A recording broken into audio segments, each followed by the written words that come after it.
Bueno, buenas tardes y perdonen nuevamente por el retraso. Queremos dar la bienvenida al doctor Sergio España, que hoy nos va a hablar de aspectos básicos de la biología y fisiopatología de la infección por SARS-CoV-2. Y creo que es un tema bastante interesante. Hoy el vicepresidente puede moderar la sesión porque está en otra conferencia y intentaré estar al nivel y moderaré. Bueno, Sergio, bienvenido y gracias. Gracias. Bueno, espero que estéis bien. Nada, solo comentaros que después de estos 2 años de pandemia, mi propósito con esta sesión, después de tanto tiempo, ¿no? Es que, bueno, que hay mucha gente experta, ¿no? Pero sobre todo es que cuando acabe la sesión, que todos os llevéis alguna cosa o que dentro de lo duro que ha sido todo, pues digáis, ostras, pues es interesante esto, ¿eh? Cómo funciona. Entonces, bueno, disculpad la presentación al final, no la hemos tenido que hacer en película, pero bueno, así la podemos ver correctamente, ¿vale? La iré pasando así. ¿De qué vamos a hablar? Hablaremos sobre epidemiología muy rápidamente para centrarnos. Centraremos la sesión en virología de transmisión y fisiopatología. Posteriormente hablaremos de la respuesta inmunológica del huésped. Y por último, unas pinceladas para que tengamos un poco de perspectiva en cuanto a las nuevas variantes de la infección, ¿vale? Un poco de epidemiología, rápidamente, para poner los pies en la tierra. Diciembre de 2019, cuando todo parecía que iba bien y lo veíamos muy lejano, se declaran los primeros 27 pacientes con neumonía de etiología no filiada en China, ¿no? Algo que veíamos allí súper lejos. A principios de enero del 2020, los investigadores del CDC ya reportan un nuevo coronavirus como agente responsable de estos casos de neumonía y la infección se va transmitiendo cada vez más. Al cabo de unos días ya tenemos disponible la secuencia genética del virus y a finales de enero del 2020 la OMS ya declara como un evento con características de emergencia para la salud pública, siendo a mediados de marzo cuando se declara el estado de la situación de pandemia a nivel internacional, ¿vale? Han pasado 2 años y ¿en qué estamos a día de hoy? 24 de marzo del 2022, casos registrados, más de 450 millones de personas diagnosticadas, que se sepa, y aproximadamente 6 millones de muertes a día de hoy. ¿Y cómo llevamos el tema de las vacunas? A día de hoy también se han administrado un total de 10.835 millones de dosis por todo el mundo. En este mapa se refleja la distribución de pacientes que han adquirido la pauta completa en nuestro planeta, siendo América, Europa, China y Oceanía los países donde más personas han recibido la pauta completa, por encima del 80%. África, ¿no? El lugar donde menos pacientes históricamente han recibido la pauta completa de vacunación. Vamos a conocer un poquito el virus. Y me deja esto. Así. Nada. Un poquito lento. El SARS-CoV-2 se ha clasificado dentro de la orden de nidovirales, familia Coronaviridae, beta-coronavirus, subgénero SARS-CoV-virus, dentro de el SARS y el MERS de las epidemias del 2002 y el 2012 respectivamente. Se trata del 7º coronavirus que se sepa que ha llegado a infectar al ser humano, ¿no? Ya se sabe que hay múltiples coronavirus que van rondando entre animales, entre unos y otros. El SARS-CoV-2 supondría el 7º que se sepa que ha llegado a infectar al ser humano, ¿vale? ¿Qué sabemos a día de hoy del SARS-CoV-2? Que es, bueno, probable origen zoonótico, no confirmado totalmente a día de hoy, ¿no? Se cree que es un virus recombinante entre un coronavirus de un murciélago y de otro animal, de un huésped intermedio, que no se ha terminado de descifrar cuál es, ¿no? Se cree que los pangolines o los bisones podrían ser este huésped intermedio, ¿no? Ya veremos. ¿Cómo es este coronavirus? Mire, pues este coronavirus tiene una estructura esférica que comparte, en principio, un 79% de similitud con el SARS-CoV del 2002 y un 50% con el MERS-CoV del 2012, ¿vale? Tiene un tamaño que se considera medio, en torno a unos 100 nanómetros de media, y está compuesto por una envoltura lipoproteica con un genoma de ARN monocatenario de polaridad positiva y unos 30.000 pares de nucleótidos. Codifica para 4 proteínas estructurales principales, que son la proteína S, E, M y N. La proteína S, la famosa proteína Spike, que es la que le da esta forma de corona, ¿no? Es la implicada en la afinidad, el reconocimiento y en la unión del virus a la célula huésped. La proteína E interfiere en la producción, el ensamblaje y la maduración del virus ya dentro de la célula huésped, así como también lo hace la proteína M, y la proteína N, que está unida al material genético del virus. Aparte de estas, de forma adicional, codifica para otras 16 proteínas funcionales no estructurales que interfieren en la síntesis de ARN y en una probable evasión de la respuesta inmune del virus. ¿Vale? En estos 2 años de pandemia han salido múltiples estudios hablando de cuáles serían cuáles serían las vías de transmisión del virus, que si vía aérea, vía fecal, por contacto, pero a día de hoy la vía de transmisión más plausible sería la vía respiratoria a través de gotas por partículas mayores de 5 o 10 micras, ¿no? Transferidas en un contacto estrecho a menos de 1,5 metros, al toser, hablar, estornudar y todo esto. ¿Vale?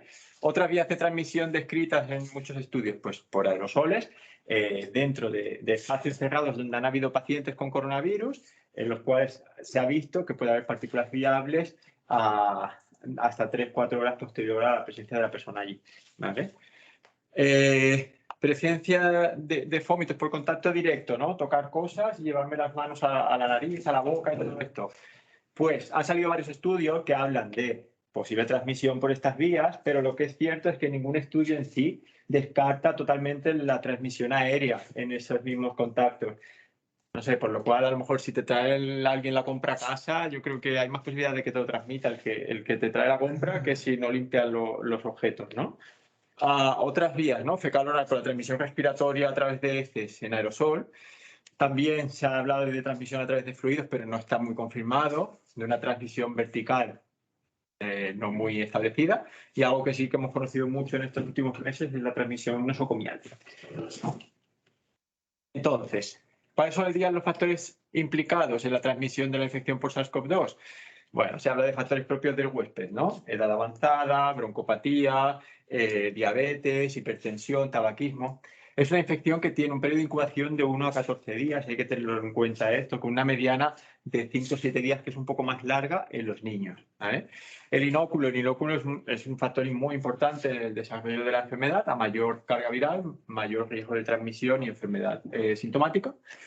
Y la eliminación viral también sería importante, ¿no? La eliminación viral, se ha detectado virus en un máximo de 83 días en las vías respiratorias altas y un máximo de 59 días en las vías respiratorias bajas. Esto se ha visto con los pacientes inmunodeprimidos, es más duradero, se describen casos de más de 2 meses y aquí hemos tenido, ¿no?, nuestra famosa LOPO, que ha presentado eliminación viral hasta 150 días después de la primera positivización, ¿vale? Lo que sí que es cierto, que tengáis claro que a día de hoy, realmente, aunque se hayan detectado restos virales, no hay virus viable en enfermedad leve moderada tras 10 días desde el inicio del síntoma, ni tras 20 días en aquellos con enfermedad grave, ¿vale? Entonces, otros factores importantes, el tipo de contacto y el momento. Se sabe que en los primeros días de enfermedad, incluso 1 o 2 días antes del inicio de los síntomas, los pacientes tienen una alta carga viral y serían más contagiosos. Y por último, pues el entorno, las medidas de prevención que se lleven a cabo, ¿no? Y el control de la infección. Venga, ya hemos conocido el virus. Vamos a hablar rápidamente del ciclo biológico, ¿no? Pues como todos los virus.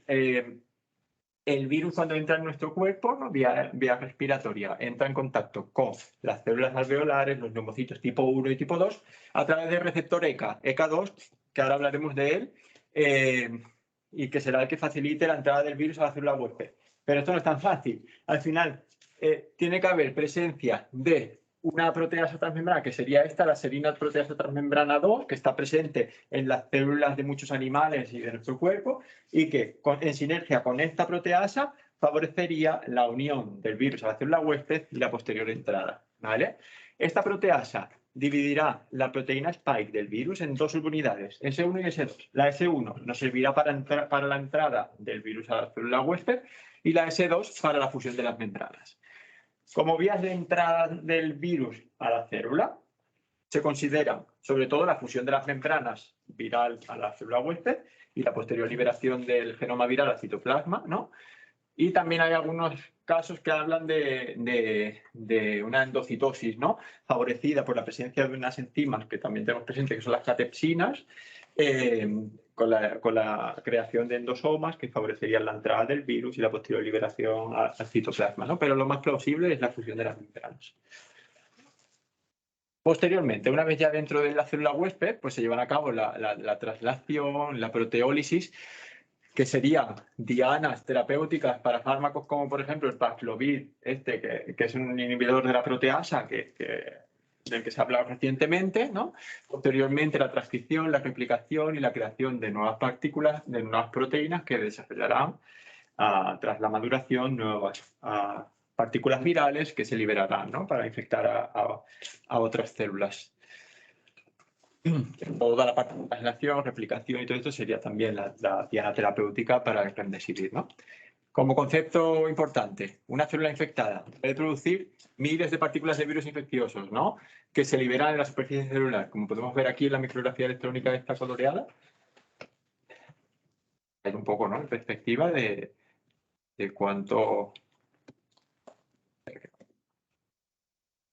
Sabemos de los receptores ECA, ECA2, son fundamentales en la actividad del sistema que tiene angiotensina-aldosterona, ¿no? Degradan la angiotensina 2 en angiotensina 1,7 y 1,9, lo cual favorece o produce propiedades vasodilatadoras, antioxidantes y antiinflamatorias.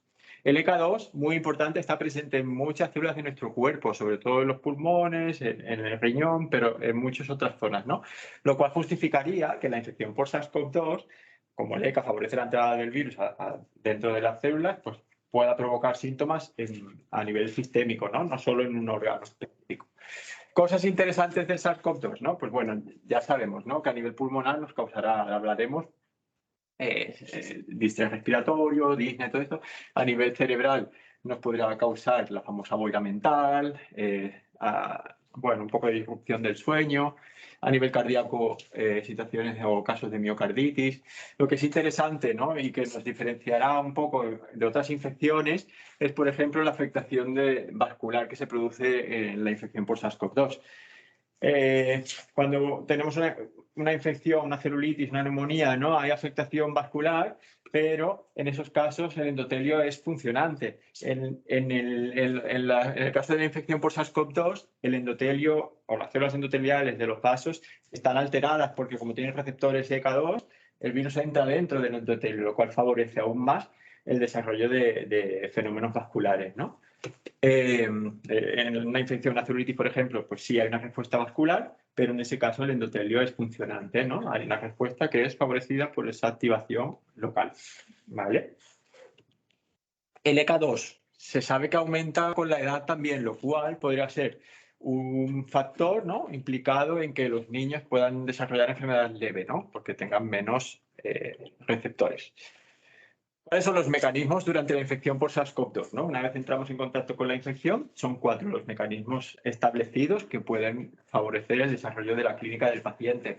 Uno sería el daño tisular o el daño celular directo, ¿no? 2, la desregulación del sistema angiotensina-aldosterona, lo cual favorecería un aumento de la inflamación, de la permeabilidad vascular, de la efusión y del edema. 3, un daño endotelial directo, como hemos comentado, ¿no? En apoptosis de las células endoteliales que favorecería los fenómenos microtrombóticos. Y por último, una respuesta inmunológica desmesurada por una inhibición de la respuesta al interferón de tipo 1, un secuestro de células T y una liberación desmesurada de citoquinas. ¿Vale? Este secuestro de linfocitos T, ¿no? Que en muchas analíticas de los pacientes vemos que presentan linfopenias importantes, se explica en parte porque muchas de las proteínas S desarrolladas en el ciclo del virus, en lugar de formar parte de las nuevas partículas virales, lo que hacen es se van a la membrana de la célula y en esa situación favorecen la creación de unas membranas lipídicas que favorecen a su vez la fusión de células colindantes, entre ellas los linfocitos T. ¿Vale? Formarían agregados disfuncionantes y por eso, ¿no? Se reflejarían los pacientes con estas analíticas que vemos. ¿Qué ocurre en el pulmón? Que al final es lo... Perdón, que es que esto va un poco lento. Aquí. ¿Qué ocurre en el pulmón? Pues en el pulmón ocurre un poco lo que hemos explicado, ¿no? Pero como hay más receptores ECA2, el virus entra por vía aérea, ¿no? Pues hay más afectación. Se producen mecanismos inflamatorios, daño epitelial y endotelial directo y una coagulopatía. Hay una desregulación de las citoquinas proinflamatorias que produce la relajación del músculo liso, el aumento de la permeabilidad vascular, que favorece el edema pulmonar, y la formación de la membrana nealina, que todo esto llevaría al desarrollo de síndrome de distrés respiratorio en los pacientes con COVID grave, ¿no? Por otro lado, como hemos dicho, una activación anómala de la coagulación por disfunción endotelial directa y una situación de hipercoagulabilidad. Se pasa de una situación anticoagulante a una situación procoagulante, en el cual hay una elevación del fibrinógeno y del dedímero y de otros factores de la coagulación, como son el factor de von Willebrand, que está salido en un estudio reciente que se presentó en el CROI de diciembre del 2021. ¿Vale? Todo esto llevaría al desarrollo de fenómenos protrombóticos, ¿no? Microtrombóticos.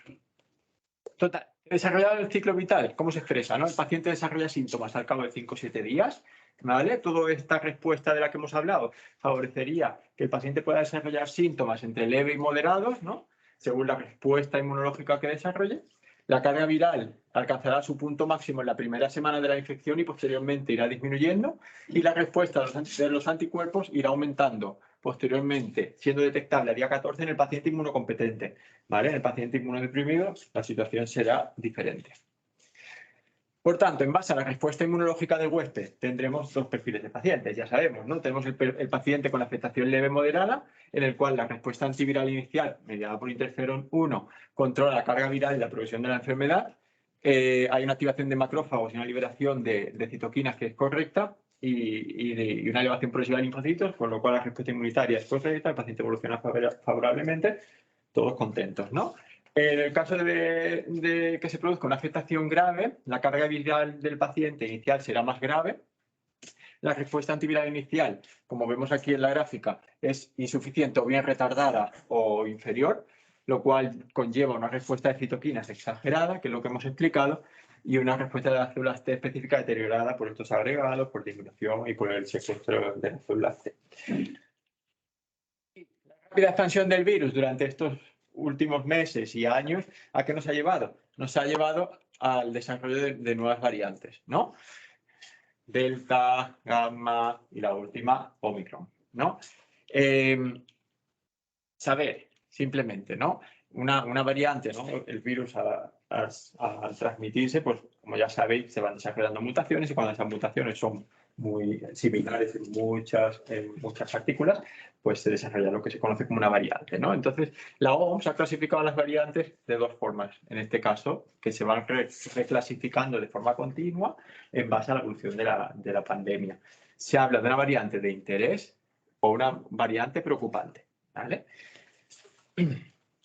¿Y una variante de interés? Pues es aquella variante pues, que hay que ir vigilando, ¿vale? Ya se ha visto que es una variante que puede afectar a la transmisibilidad, a la gravedad de la enfermedad y a la capacidad para escapar del sistema inmunitario, y que se va viendo en diferentes localizaciones del territorio, ¿vale?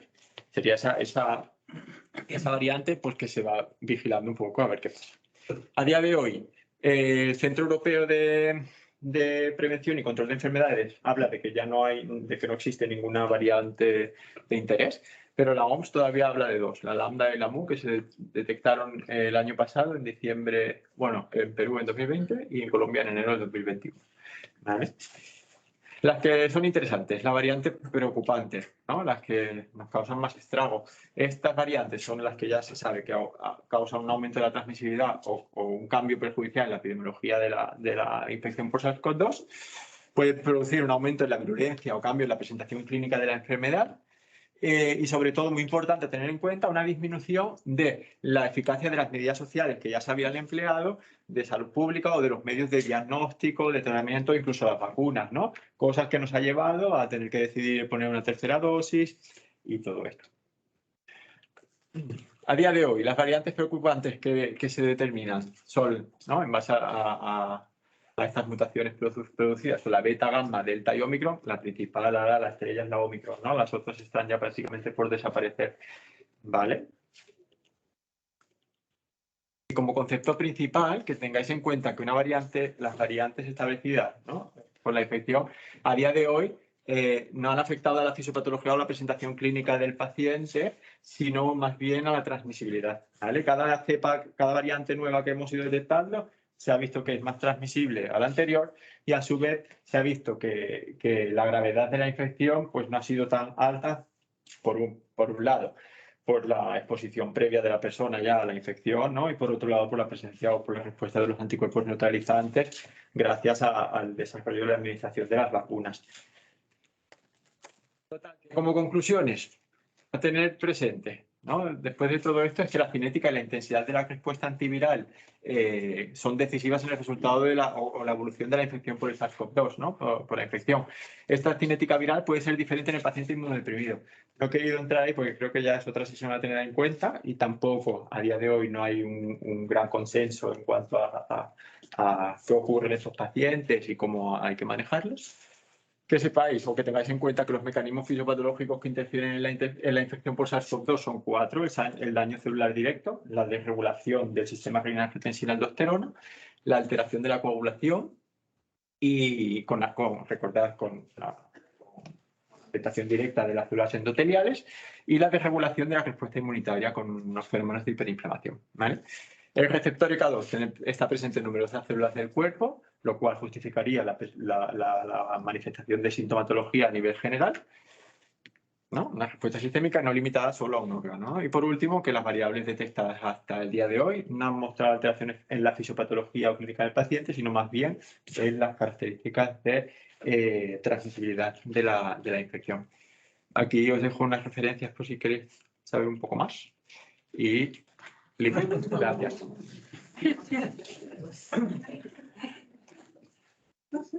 Bueno, muchas gracias, Sergio, sobre todo porque ha sido un resumen bastante bueno en 20 minutos. Y quisiera saber si alguien tiene alguna pregunta. Y mientras la gente vaya pensando en alguna pregunta, yo quería hacerte un par de preguntas. Cuando nosotros empezamos con la epidemia, a los pacientes que venían ya con una neumonía severa, les dábamos interferón. Les dábamos interferón. Y algo que me parece que puede tener, el interferón en una fase inicial puede tener un efecto antiviral positivo, o sea, de un mayor control de la carga viral. ¿Tú crees que tal vez se tendría que haber dado interferón en cuanto se diagnosticara al paciente de una infección por coronavirus? ¿Y crees que el hecho de dar el interferón también tiene un efecto inflamatorio en fases de una neumonía hace que el paciente tenga un peor pulmón? O sea, que en el momento que les dimos interferón probablemente les estamos haciendo más daño que beneficio a los pacientes. Claro, en base a la fisiopatología, ¿no?, descrita, Sí. yo creo que en aquel entonces lo que hacíamos es cuando el paciente ya venía al hospital en fase grave con respuesta inflamatoria desmesurada, ¿no?, que tenía esta situación ya de gravedad, que es cuando dábamos el interferón. Sí. Quizá en esa situación no era ya el momento de administrarlo y probablemente lo que se vio que la evolución no era la correcta, ¿no? Probablemente, y en base a lo que conocemos a día de hoy, ¿no?, en cuanto a la respuesta al interferón y todo esto, el darlo en fases iniciales, bueno, no sé, tengo la duda de si realmente podría ser útil o no en cuanto a mejorar la evolución, ¿no? Porque bueno, tendría sentido, ¿no?, en base a lo que conocemos, en base a la respuesta de interferón, pero... Vale. No sé si alguien tiene... Quería preguntarte, porque en esta última variante de Omicron se ha dicho que sí que la presentación es diferente, pero tú... No es por el propio virus, que decían que tenía más efecto en las vías respiratorias altas, que tenía menos afinidad. Esto no se ha demostrado. ¿Tú piensas que sería más por la inmunidad? Sí, y realmente bueno, según lo que hay escrito hasta ahora, el desarrollo de la Omicron, que parecía que tenía mayor transmisibilidad y que podía ser incluso más agresiva, se ha visto relegado a que ya gran parte de la población, como está vacunada y ha tenido contacto previo, ¿no?, esas hipótesis que se tenían de que la infección sería mucho más grave y más desarrollada, se ha visto elevada a que la mayoría de la gente ha pasado la enfermedad, ha sido en contacto o está vacunada. Entonces, pero no tiene una menor afinidad, ¿sería por el pulmón? ¿No sería que piensas es un factor? sería más por la respuesta inmunitaria. Sí. Bueno, hay hay publicaciones que van en el sentido de que el tropismo de Omicron por las células, por los neumocitos es menor en relación a las otras variantes. Y cuando comparan con los coronavirus estacionales previos, ven que el tropismo estacional es sobre todo de vía aérea superior, y que aparentemente pues, este tropismo al disminuir afectaría a la fisiopatogenia de los pacientes que tienen una infección por Omicron. Entonces, no sé, en el sentido que dice Nieves, ¿no? Yo creo que al final, bueno, dentro de todo, ¿no? Esto puede influir todo, ¿no? El hecho de que haya menos, pero realmente, según las publicaciones que hay, parece que tiene más peso el hecho de que la persona tenga una respuesta inmunitaria ya más fuerte a este tropismo, que tampoco parece que sea muy claro, ¿no? Con respecto a las otras variantes, porque a la vez cada variante que ha aparecido, igualmente la Omicron, ha sido más transmisible por mayor afinidad a los receptores, ¿no? Que las anteriores variantes. Pero eso, claro, son temas, son cosas al final muy ¿no? puntualizar, que son complicadas, y iremos viendo un poco cómo van evolucionando las cosas, ¿no? Y si aparecen nuevas variantes, y aparecen nuevas formas, ¿no? Otras cepas, otras variantes más transmisibles, ¿no? Y cómo evolucionan, pero sí, son cosas de... Es una duda probablemente de ignorante, ¿eh? Pero ¿qué diferencia hay entre el SARS-CoV-1 y el 2 en cuanto a transmisibilidad? Porque el SARS-CoV-1 o el SARS-CoV ya se conocía desde hacía unos años, ¿no? Que estaba más limitado, pero ¿qué ha pasado entre o sea, ¿qué diferencia hay entre un SARS-CoV-1 y un SARS-CoV-2 en cuanto a transmisibilidad? Porque realmente hay una diferencia abismal, ¿no? En cuanto a... Sí. Realmente... a nivel, digamos, no sé si de virus, ¿no? Si tiene más capacidad, no sé si... Sí, de hecho, hasta el día de hoy lo que se sabe, ¿no? Es que el SARS-CoV-2 tiene un porcentaje de afinidad con respecto a la estructura del otro virus, el SARS-CoV-2, de un 79%, pero que el SARS-CoV-2 presenta mucha mayor afinidad por el EK2 que el SARS-CoV-1, ¿no? Realmente el mecanismo del por qué se sabe no se sabe bien, ¿no? Pero sí que se ha visto que este SARS-CoV-2 presenta mucha mayor afinidad que el 1 por el EK2, por lo cual es mucho más transmisible y contagioso. Quizás no sé, me suena haber leído hace mucho tiempo que quizás también SARS-CoV era más virulento, ¿no? Entonces, ¿no? Es como que la cadena de transmisibilidad se acababa antes, ¿no? Y afectaba, no sé. Al final son mutaciones que se producen en los receptores, sobre todo en la spike, ¿no? Y que en comparación con el SARS-CoV, ¿no? Del 2003, estas mutaciones han desarrollado que el virus sea más contagioso. Son temas al final, son muy interesantes, ¿no? Y que todavía no se han descifrado al 100% qué ha pasado o cómo funcionan, pero ahora lo que hay es esto. Quería preguntarte, no sé, en base a todo este conocimiento que tú has mostrado de esta infección, ¿cómo puedes predecir la evolución de esta epidemia, esta pandemia? ¿Qué piensas que... Y si tienes algo de cristal, pues también ¿qué piensas tú? Bueno, la patogenia, las revisiones, que ha sido una revisión buenísima, me ha gustado mucho, pero ¿qué reflexión nos podrías hacer? Pues lo que diga ahora será importante, me lo recordaréis dentro de unos meses. Queda grabado. Ya están en planta, así que... No, con todo lo que has presentado, ¿cómo se puede prever? Al final, ¿no? A fin de cuentas, y teóricamente, ¿no? Según el desarrollo de una pandemia, ¿no? Como en este caso, con la aparición de nuevas variantes y el desarrollo de una inmunidad ya innata o desarrollada por tras la administración de las vacunas, ¿no? Es que la infección por el SARS-CoV-2 pueda o no ser más transmisible, es que cada vez pueda ser más leve, ¿no? A no ser que aparezca alguna mutación o alguna cosa que hagan que...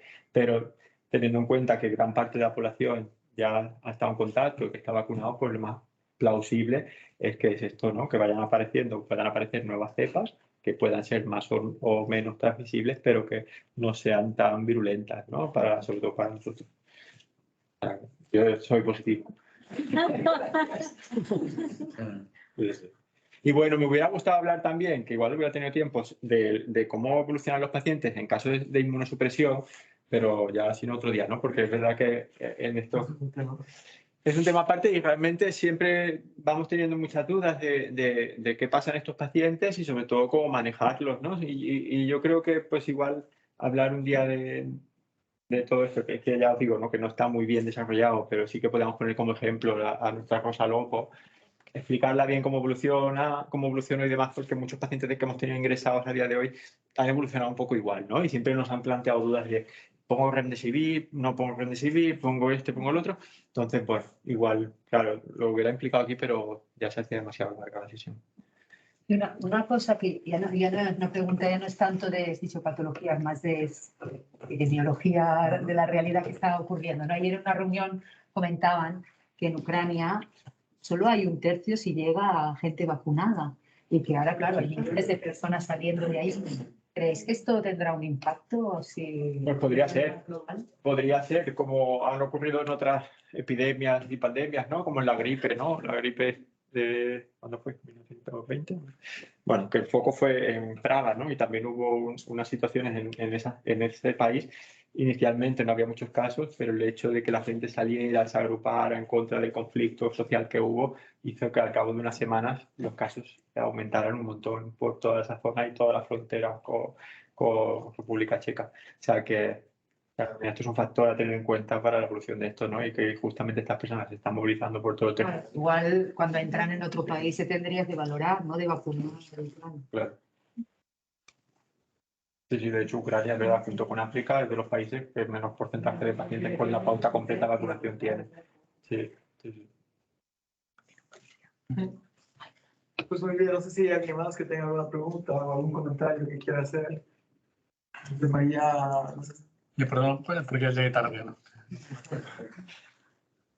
Bueno, pues Lo sabe todo. muchas gracias. Sí, esto es en Sri Lanka la semana pasada. ¿Con qué cara? ¿Con una retro? Digamos, claramente vamos a Nada, basta. ¿Qué quieren? Ustedes que llamen a Chile. ¿Quién? Sí, ya está, ya está.